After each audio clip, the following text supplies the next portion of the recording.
Hello Nippies, welcome back to the channel, and if you're new here, hi, hello, I'm Nips, a freelance artist, and today we're going to be working on some sketch requests that I took for a charity drive that I did quite a bit back. So we are doing some more recycled content, but as usual, just have a bunch of stuff stocked up, so hopefully you guys don't mind and that you guys just sit in for the ride and enjoy it nonetheless. And if you guys want to catch this content live, I'm usually always streaming it on twitch.tv/onips if you want to check it out there. And I post everything on Twitter and Instagram, so you can check out my socials down below as well. For today, these doodles. So I always love doing sketch request streams because it just feels really good to draw things that I don't normally do. And I don't know if you guys feel the same way, sometimes just breaking out of your comfort zone. And you know, you have the fandoms and the characters and the aesthetics and the stuff that you usually like. And you know, if you've ever done sketch requests or even commissions kind of have that same effect, maybe you'll have felt that you're like, wow, this is a bit different from what I usually do. And sometimes it's a little stressful and sometimes it feels really good. But I think for me, for this batch, it just felt really, really good. And the reason is that aside from feeling like I'm trying new things, exploring new characters and aesthetics, I went back to the style that I kind of explore on and off. And I don't know if you guys noticed, but if you didn't, I started with my sketch, usually the under sketch. I'll usually often do it with kind of like a blue or a teal or something. And then I'll go over and maybe do an extra sketch on top to refine it a bit. But in this one, I did the sketch, set it to multiply on the side. You'll probably see the several layers. I set it to multiply so that the lines can go through. And then in a layer under, I put my flat colors, and then I merged it together and started painting all on one layer. So you'll see there on the right, I have a hidden layer of it merged together. Just as a scrap, you always want to save a copy just to make sure if you want to go back, you can. So then I'll duplicate it and then I'll start painting on the layer. And this is something that I usually never do. If you've followed me for a while, you guys know I absolutely love my layers. The more the merrier. The more organized and separated and parsed out everything is, the better. Especially for my lines, I usually don't like messy lines. I don't like sketch lines too much in my sketches like this. I try my best to like contain myself because I do like the messy lines, but I think subconsciously I just want to go further and further each time, and so it turns into the meme, you know, hashtag just a sketch, and then it ends up not a sketch. But for these, I decided to embrace them and just use my sketch layer and not go any further than that as far as separation goes. So I just did my sketch, did my flats, merged it, and then painted on top. If I wanted to put some black areas here and there to kind of simulate line art, if I wanted to put pops of color, paint, and just kind of fix anatomy, fix shading, anything, I did it all on the same layer for the most part. And I think this is the style that has really taught me more about I don't know what to call it. I usually call it molding, and I am working on a tutorial right now about expressions, facial expressions, which hopefully you guys will not lose enthusiasm for because I've had it announced for quite some time, but I'm still working on it, so stay tuned for that. And one of the things that I usually talk about in that sort of thing is this concept that I call molding, because I really don't know what else to call it. But in order to create these dynamic expressions or works or poses or anything, at least what works for me is that I kind of start with a base of what I want, whether it be an expression or a pose or a composition, and you kind of take it and you mold it from there. So you, as far as what's comfortable for me, I try not to aim from the get-go for what I want from the beginning. Because if not, it creates this kind of like pressure for your sketch to be as close to the finished one as possible. And then it's kind of demoralizing if you don't get it correct. So what I try to do is I start off with just kind of like an idea that is kind of similar to what I want. And then I refine it. I start erasing little parts here and there. And I'm like, okay, you know what? Let me make the hand closer to me. Let me make my expression a little bit softer, maybe less angry. Let me add a little wrinkle to the eyes here because they're slightly like their nose itches or something. I don't know. Maybe put a hair strand coming this way because their ponytail is coming off or something. And that sort of thing, as the process goes along, I just call it molding, because you didn't start off with that hair strand or that wrinkle or any of that from the beginning. You kind of just got there along the way by adding more and more and refining the piece more and more. But if you think about that sort of thing, like, not that you can't do it, because I think as you kind of get used to your process and get better at everything, you can kind of come up with these more minute, nuanced details from the beginning, right? You can think, oh, I really want this like one hair strand on a face here somewhere, you know? Like, oh, like in motion, you know, where you have that one hair strand on the face that just sometimes just looks really, really good. And so the better you get at it, I think you can start visualizing those nuances from the beginning. But if you're not someone who's used to that sort of thing and you try visualizing it, you know, just starting off, I think it becomes really, really stressful. So I think starting off with a most broad idea and then working your way and molding your way into something more complex tends to be much, much better. And so I kind of started to practice that approach a bit more with my painting process, because I tend to be someone who overcomplicates things as far as the lines go, and then the layers, and then this layer does that with masked and this and that. And there's this very like charming simplicity about just, here's my sketch, do the flats, put it on multiply, merge, and then just paint it all on one layer. And it kind of gives, I feel like it gives me this freedom to explore things without worrying too much about, oh, what layer did I put this part of the painting in? And you kind of have to think too much when you do that. You're like, okay, well, this layer, should I put it on this layer? Like the organization in and of itself, even no matter how much you're used to it, I feel like it's still energy that you have to spend in order to keep the organization going, which is kind of like why I think towards the end of our files, we're just like, okay, layer 89, layer fucking, we're at too many layers. And then we have like 8 files or like final, you know? And so I think there's this really like beautiful like aspect about just painting on very, very small amount of layers. And so these doodles have really, really explored that concept of just, let me get my basics down and go from there and mold it into whatever I want it to be. A lot of these, for example, like this Hollow Knight one is a great example, and a doodle that didn't even take me that long, but a doodle that I'm so, so proud of, even more so than some illustrations that I've created. And the reason being is the color theory and the values in this drawing, I'm very, very proud of. It's not, and the composition as well. It's not something that I usually draw, even this sort of character. I usually draw like humans for the most part. I don't draw like cartoony things very often.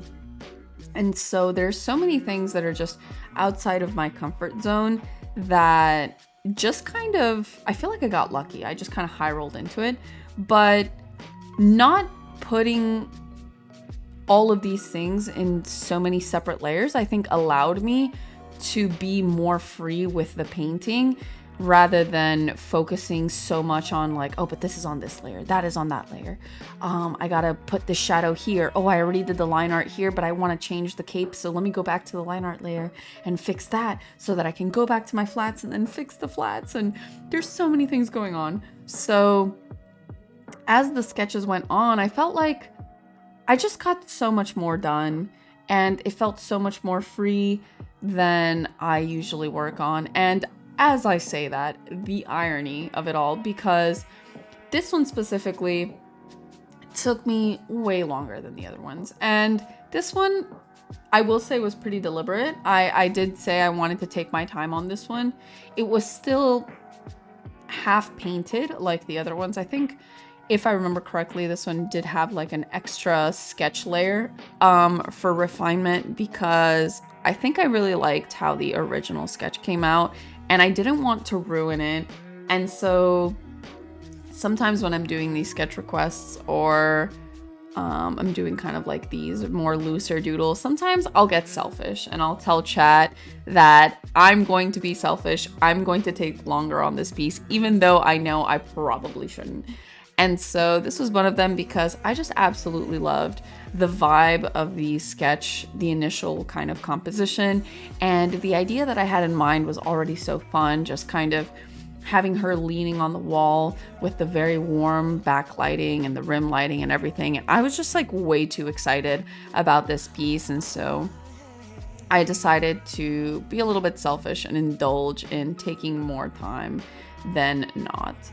And even though I did take more time on it, I still feel like I took less time than I would have if I would have done how I usually do with the sketch, then the refined sketch, and then the quote unquote like sketchy lines, because it's not like, I don't normally do it like my regular line art. It's kind of this pseudo line art, like sketchy version of lines.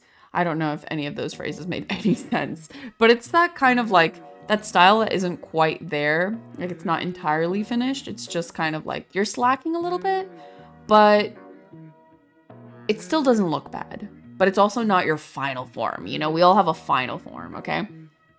And so, even with all of the extra time that I took, I still think that I did it way faster than if I had gone through my normal process.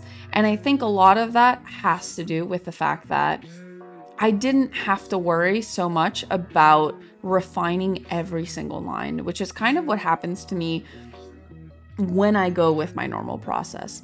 Like I feel like there's just this need to put line art everywhere. I have to go in and add a hair strand here, and I have to refine the folds here, and then the jewelry here, and I have to add lines absolutely everywhere. Whereas with this painting process, I've noticed I don't necessarily have to add lines everywhere, right? It's the beauty of it is knowing where to add details and where to not. And I think I've mentioned this before in some other videos, where there is a beauty in like the massive amount of skill that it takes when you see animators, for example, are incredibly skilled at using the smallest amount of lines, the fewest amount of lines, to evoke the most amount of motion and just raw dynamism and emotion and everything in just so few lines. And the same thing goes with painters who use just the right color in the right area, in the right amount of strokes, and it does the same thing as for example, me, who's someone who's like not that experienced in that regard, will take me 800 strokes of several colors that might not even work because I'm trying to get lucky on the color wheel and pick the right color at the right time. And it just shows. It shows like your practice and your skill and all of that sort of thing.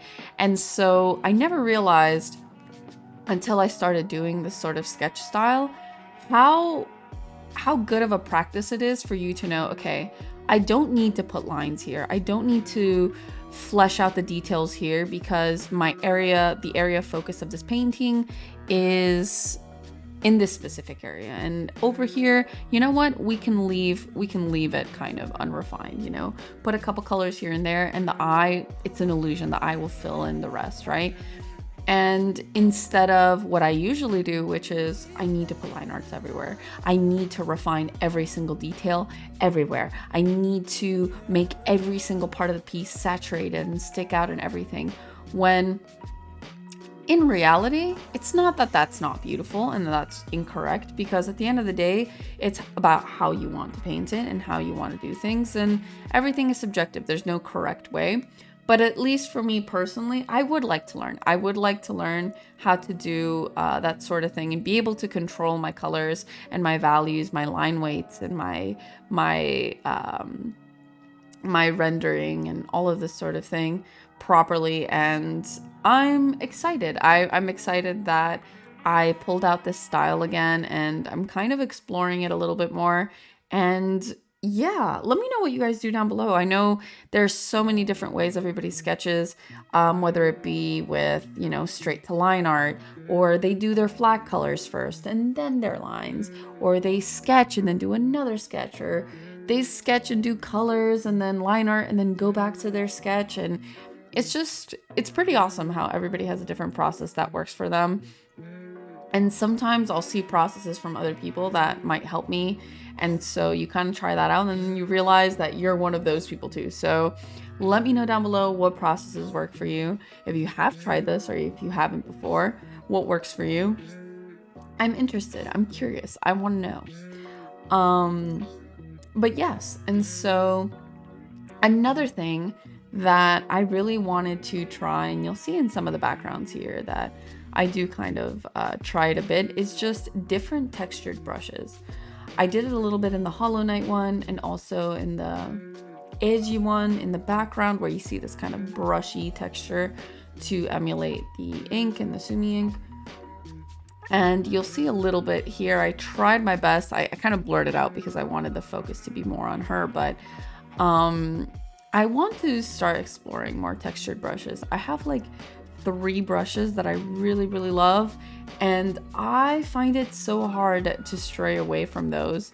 And I don't know why I get so scared. Is there anybody else that just gets so scared to go out of their comfort zone with their tools and just say, these are the things that work for me. I don't want to try anything else. And then you do the thing, and then it doesn't work out as well as you wanted it to. And then you're like, see, I shouldn't have tried those things.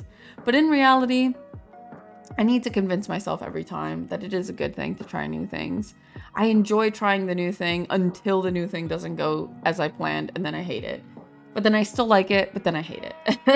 It's a love-hate relationship going back and forth because, my goodness, learning is hard, okay? Learning is hard, but also fun. We have to remember that learning is fun, and trying new things doesn't always end up perfect from the beginning.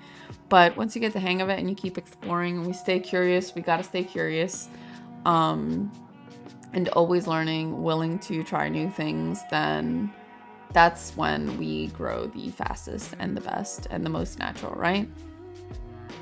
So for this next one, I noticed when I started drawing this one that, speaking of breaking out of patterns, that I love rim lighting. I don't know if there's any of you out there that uses rim lighting often, or if you don't know what that is, but it's essentially the lighting comes from behind, and you essentially have a rim of light around your subject. And so the cool thing about that lighting is it's incredibly intense, so it always makes your scenes really like there's just something very powerful about that lighting.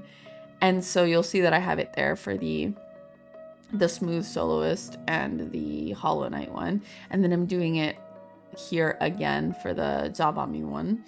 And there's just something so powerful about the rim lighting aesthetic that I just do it all the time. I can't stop.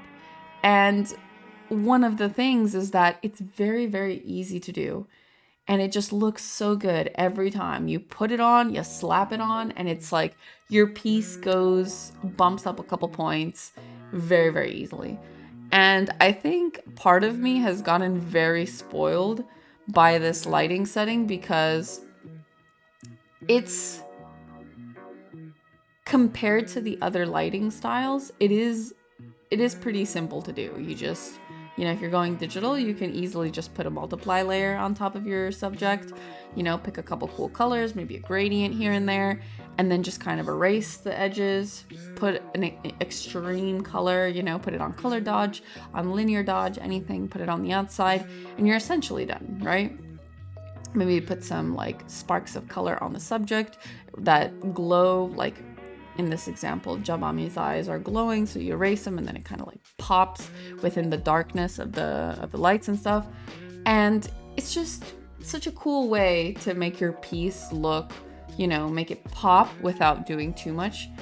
And I really need to force myself to stop doing this, because at this point, I feel like it's become a crutch. Every time I want to draw something, I just think of this lighting because it just looks so cool.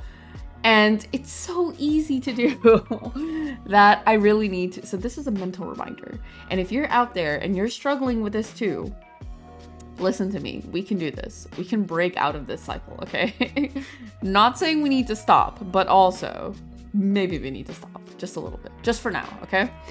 But yes, so yeah, I really noticed that with this, and I do get better every now and then. The more I do the rim lighting situation, like I do learn more, but I think it is, at least for me personally, it is becoming a crutch. And so I definitely want to explore a lot of lighting styles, and there's so many cool lighting exercises. I don't know if any of you do those, but there used to be a meme, kind of an art meme, where you would get like the circles or the cylinders, the spheres, the cylinders, and I think they had cubes too, where you would practice lighting and you would practice texture. I don't know if any of you have done any of those, but I think I tried twice and I did not do too well. And the results of that practice definitely showed me that I need to get back to practicing.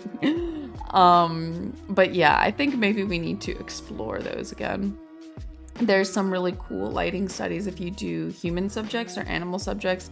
I know there's this artist named Pigeon, who absolutely beautiful painting, and just if you really like that sort of thing and you want to check them out, please, their art is so beautiful, and they really do these beautiful lighting and texture study explorations, and they post it pretty often on Twitter. And it's just, I remember I started working on it. Maybe I'll throw it up on the screen or something so you guys can see. I never finished it, but maybe I'll go back to it after doing this commentary.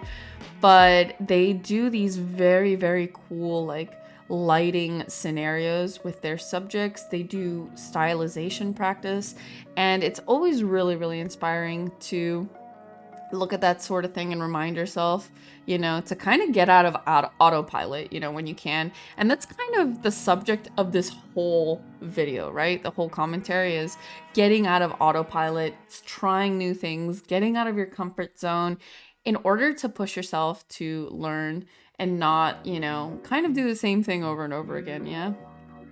Because sometimes not that there's anything wrong with that. I feel like if you want to do the same thing over and over again, then that's for you to decide. And art is very subjective, and we enjoy it in many different ways. And if improving is something you're looking for, then I would suggest that breaking out of autopilot and trying to keep yourself fresh and curious and constantly uncomfortable. I think that's a good way to look at it. Just keep yourself uncomfortable. And that means that you're just constantly trying new things and exploring and just kind of keeping your brain moving, jogging and stuff. So yeah, and that's gonna be it for this video. Lots of rambling, not much talking in detail about what's being drawn on the screen, so hopefully you guys don't mind. Hopefully you enjoyed the commentary, the drawing on the screen. I'll put the finished products down below in the description. Like the video if you liked it.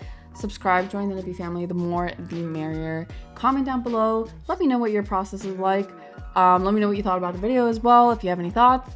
Thank you guys so much for watching. Hopefully you enjoyed, and I will see you guys next video. Bye!